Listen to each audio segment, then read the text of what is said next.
গোবরটা আজকে আপনাদের সামনে নিয়ে এলাম কিছু অর্গানিক ফুলের বাগান। আপনারা অর্গানিক সবজি দেখছেন, অর্গানিক অনেক কিছুই দেখছেন, কিন্তু এরকম অর্গানিক ফুলের চাষ দেখেননি। আজকে দেখাবো, এই দেখেন আমাদের অর্গানিক জবা ফুল, খুব সুন্দর। আর অর্গানিক বললাম কেন, এখানে আছে গোবর ফার্স্ট, তারপরে এইখানে দেখেন এই আরও প্রক্রিয়া করা আছে, এগুলো দিয়েই এই ফুলগুলো চাষ করা, এই জন্য আমরা অর্গানিক বলে আখ্যায়িত করেছি। এই একটা ফুল স্থলপদ্ম, এইটা জবা, এখানে পুদিনা পাতা আছে, আরও আছে এখানে, এটাকে আমরা সহজভাবে মাইক ফুলই বলতে পারি, মাইকের মতো দেখতে। এখানে আছে সাদা বক ফুল, সাথে আবার একটা কুমড়া গাছ আছে, এখানে এই একটা জবা গাছ।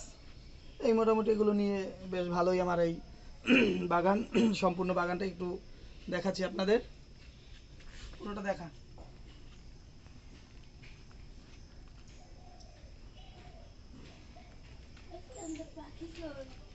হ্যাঁ,